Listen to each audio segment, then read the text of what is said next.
दोस्तों, एक महिला एसपी के पास एक ही गांव से लगातार शिकायतें आई जा रही थी।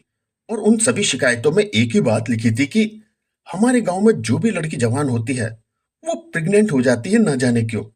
ना तो किसी लड़की का अफेयर है, ना वो शादीशुदा है। कोई भी हमारे घर आता जाता भी नहीं है, फिर भी लड़कियां प्रेग्नेंट हो जाती हैं। अब ये बात सुनकर महिला एसपी काफी परेशान हो जाती हैं और सोच में पड़ जाती है कि आखिर ऐसा कैसे हो सकता है। जाहिर सी बात है, जब कोई लड़की किसी से मिलती नहीं, बोलती नहीं, अनमैरिड है, तो फिर वो प्रेग्नेंट कैसे हो सकती है। अब ये सोचकर एसपी साहब एक बड़ा एक्शन लेती हैं और उसी गांव में जाकर मामले की जांच करती हैं। फिर वो हकीकत क्या निकलती है और कैसे वो लड़कियां प्रेग्नेंट हो रही थी, ये सब कुछ जानेंगे आगे हम इस वीडियो में। लेकिन वीडियो में आगे बढ़ने से पहले हमारी आपसे एक रिक्वेस्ट रहेगी कि आप हमारी इस वीडियो को लाइक करके चैनल को सब्सक्राइब जरूर कर लें। और दोस्तों, वीडियो अच्छी लगे तो अपने दोस्तों के साथ शेयर जरूर करें। दोस्तों, ये कहानी शुरू होती है बंगाल के एक छोटे से गांव में, जहां पर जवान लड़कियां बिना किसी अफेयर या शादी के प्रेग्नेंट हो जाती थी। इस पर गांव वाले काफी परेशान थे। अब गांव में इस बात को लेकर बहुत ज्यादा चिंता होती थी और लोग अपनी अपनी लड़कियों पर कड़ी नजर रखने लगे थे। उन्हें डर था कि उनकी बेटी भी कहीं प्रेग्नेंट ना हो जाए, इसलिए लड़कियों को घर से अकेले जाने नहीं देते और ना ही किसी के घर आने जाने देते। फिर भी एक दिन एक लड़की के पेट में दर्द होता है और जब उस लड़की को डॉक्टर के पास ले जाया जाता है तो डॉक्टर बताते हैं कि वो लड़की प्रेग्नेंट है। अब ये बात सुनकर दोस्तों, लड़की के पिता, जिनका नाम लाल सिंह होता है, बहुत ज्यादा परेशान हो जाते हैं।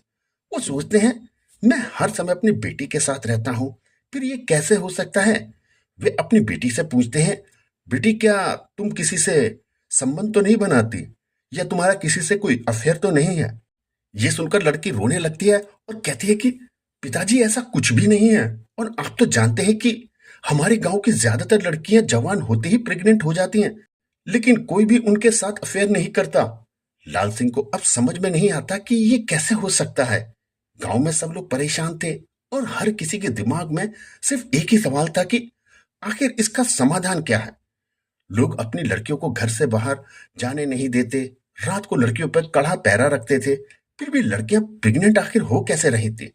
अब इस समस्या से परेशान होकर लाल सिंह अपनी बेटी को लेकर एक महिला एसपी के पास पहुंचता है, जिनका नाम संध्या चौधरी होता है, और रोते हुए उनसे शिकायत करता है कि वो कहता है कि एसपी मैडम से, मैडम, हमारे गांव में हर लड़की जो भी जवान होती है वो प्रेग्नेंट हो जाती है।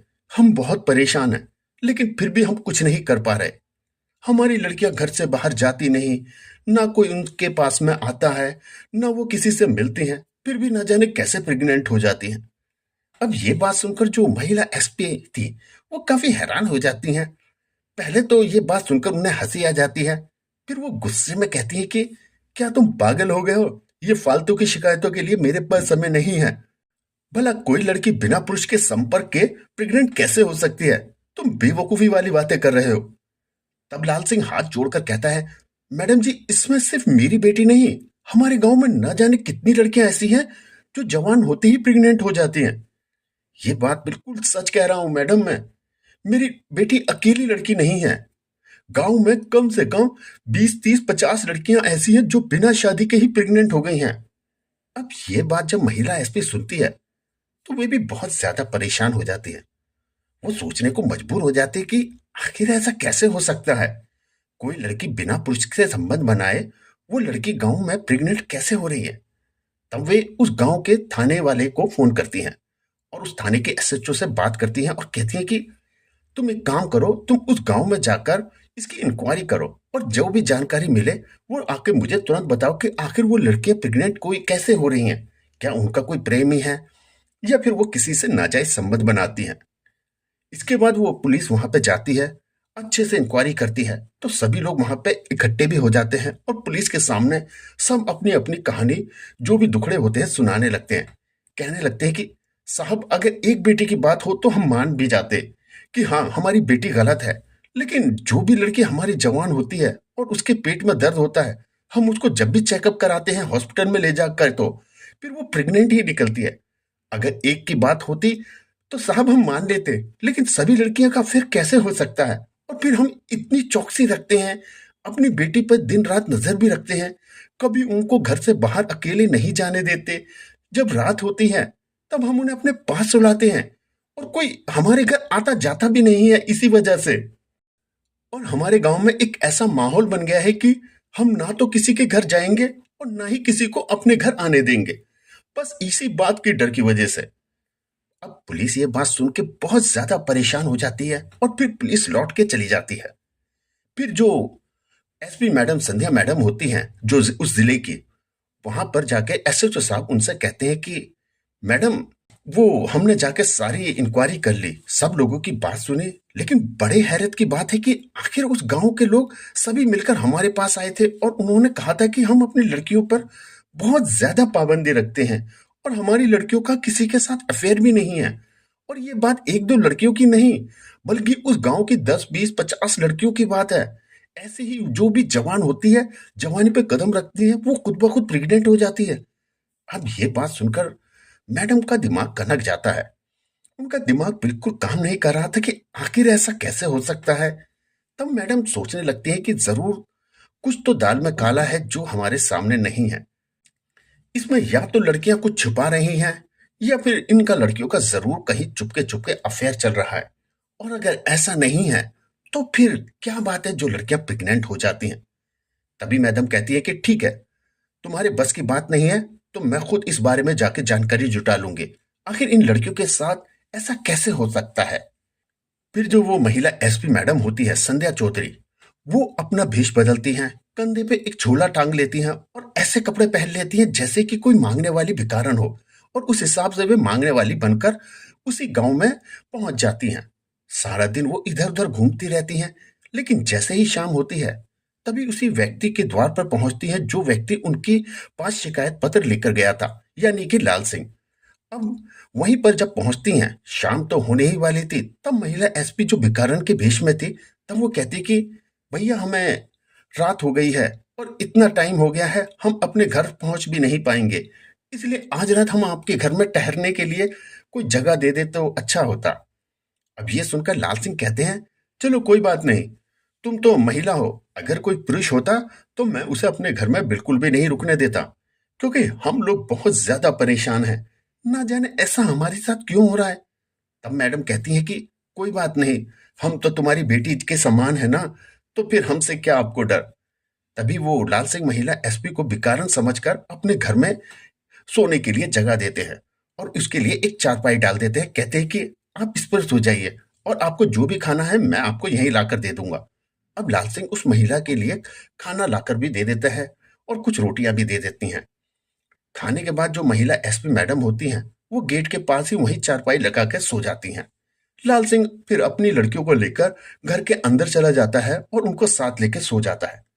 अब सब लोग जब सो जाते हैं तो रात के वक्त करीब 2 बजे मैडम चुपचाप उस घर से बाहर निकल कर आती हैं और गली में इधर उधर घूमने लगते हैं। वो ये देखने लगते हैं कि आखिर ये देखो कि रात में तो कोई व्यक्ति इधर उधर आता जाता नहीं, किसी के घर में चुपके से तो नहीं घुसता।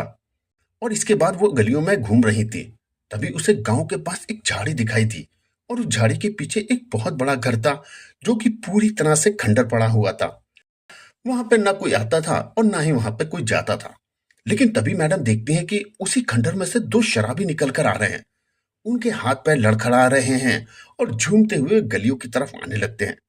तभी मैडम उनको देखकर एक साइड में हो जाती हैं, एक दीवार की आड़ ले लेती है ताकि वो देख ना सके। और वे क्या देखते हैं कि कुछ देर के बाद वो एक घर के आगे आते हैं। उसके अंदर कूदता है एक व्यक्ति और जाके अंदर से मेन गेट खोल देता है और उसके बाद दूसरा व्यक्ति भी घर के अंदर चला जाता है। फिर वहां से लगभग 1 घंटे के बाद वो घर से निकलकर वो व्यक्ति आने लगता है और जैसे ही मैडम अपनी रिवॉल्वर निकाल के उनके ऊपर तानती है और कहती है कि अगर तुमने एक कदम भी बढ़ाया तो मैं तुम्हें गोली मार दूंगी, इसलिए चुपचाप यहीं खड़े रहो और तुम ये बताओ कि तुम लोग इस घर के अंदर निकलकर क्यों आए हो और इस घर में क्यों घुसे थे। अब ये बात सुनकर जो वो लोग थे वो डर जाते हैं और देखते हैं हाथ में रिवॉल्वर है। लेकिन जब एसपी मैडम की हालत देखते हैं कि ये तो कोई भिखारन लग रही है, तब वो कहते हैं कि इस भिखारन के पास में रिवॉल्वर कहां से आई। तब वो उनसे कहती है कि तुम मेरी बात सुन लो, पीछे हट जाओ, मैं तुम्हें वरना गोली मार दूंगी। हालांकि उन लोगों के पास में कोई औजार नहीं था, लेकिन फिर भी मैडम उन्हें धमकाने के लिए एक हवा में फायर करती हैं। तभी वो लोग उस गोली की आवाज सुनकर डर जाते हैं और वहीं पर रुक जाते हैं। जब गोली की आवाज गांव के लोग सुनते हैं तो एकदम से जल्दी जल्दी उठते हैं और सभी लोग वहां आके इकट्ठे हो जाते हैं जहां पर वो मैडम उन शराबियों के ऊपर रिवॉल्वर तान के खड़ी थी। जब उधर से लाल सिंह निकल कर आते हैं और देखते हैं कि अरे, ये तो मैडम मेरे घर रुकी हुई थी, इनके लिए मैंने खाना खिलाया था, चारपाई लगाई थी, लेकिन इनके हाथ में रिवॉल्वर कहाँ से आए। तब वो कहती हैं कि पहले इन लोगों को पकड़ो, उसके बाद मैं बाकी बात करती हूँ। और फिर गांव वाले उन दोनों को पकड़ लेते हैं। फिर मैडम बताती है कि मैं एसपी मैडम हूँ जिसके पास मैं तुम शिकायत लेकर आए थे। फिर मैडम थाने में फोन करती हैं उस गांव के और वहां से कई थानों की पुलिस को बुलाया जाता है और उन शराबियों को गिरफ्तार कर लिया जाता है। फिर मैडम कहती है कि मैं कोई भिखारी नहीं और ना ही भीख मांगने वाली थी। ये लाल सिंह मेरे पास शिकायत लेकर गए थे और सभी गांव वालों की शिकायतें मेरे पास आ रही थी कि आखिर तुम्हारे गांव में जो जवान लड़की होती है वो प्रेग्नेंट कैसे हो जाती है। तो इसीलिए मैं अपना भेष बदल कर आई थी, ये देखने के लिए तुम्हारे गांव में। और आखिर तुम लोगों को पता ही नहीं चलता कि तुम्हारी लड़कियों के साथ गलत काम हो रहा है, कौन कर रहा है। बस इसीलिए मैं भिखारन बनकर आई थी। ये सुनने के बाद गांव के लोग बहुत खुश होते हैं, उनकी बहुत तारीफ करते हैं और कहते हैं कि मैडम आपने बहुत अच्छा काम किया इन शराबियों को पकड़कर। लेकिन अभी इस बात का खुलासा नहीं हुआ था कि आखिर ये शराबी घुसे क्यों थे। तब वो थाने उनको ले जाया जाता है और थाने में ले जाने के बाद फिर से उनसे पूछताछ की जाती है। पहले तो वो कुछ नहीं बताते, लेकिन जब पुलिस अपने हथकंडे से पूछती है आखिर ये बताओ तुम रात के समय इन लोगों के घर में क्यों घुसते थे, तब वे कह टूट जाते हैं, कहते हैं कि मैडम जी, थोड़ा सा गिड़गिड़ाते हुए रोते हुए बोल रहे थे, हम बस यही काम करते हैं, जब दारू पीकर आते हैं तो दोनों लोग फिर किसी के घर में घुस जाते हैं और जिसकी भी जवान लड़की देखते हैं वो लोग अपने बीच में, जो कि उन लोगों के बीच में सो रही होती है, फिर हम उस लड़की के मुंह पर इस तरह का कोई स्प्रे मारते हैं जिससे वो लोग सभी गहरी नींद में सो जाते हैं और इनको पता भी नहीं चलता और उस लड़की को भी पता नहीं चलता। फिर हम उस लड़की को बीच से उठाकर दूसरी जगह ले जाते हैं, उनके साथ संबंध बनाते हैं, फिर लड़की को वापस उसी जगह पर आकर लिटा देते हैं और इसके बाद हम घर से निकलकर वापस चले जाते हैं। और अब ये काम हमारा रोज का हो गया था, आज इस घर में तो कल उस घर में, कभी इधर तो कभी उधर। इसी तरह से हम लोगों ने पूरे गांव की लड़कियों के साथ संबंध बनाए थे और यही वजह थी कि गांव की लड़कियां जो थी, जो भी जवान होती थी, वो प्रेग्नेंट हो जाती थी। अब इस बात को सुनकर जो महिला एसपी है, वो, उनके तो मानो तोते ही उड़ जाते हैं। वो सोचने लगते हैं कि ये लोग पूरे गांव की लड़कियों के साथ में ऐसा कर रहे थे और पूरे गांव में से किसी एक इंसान को इस बात की भनक भी नहीं लगी, न ही इनके बारे में उन लोगों को पता चला।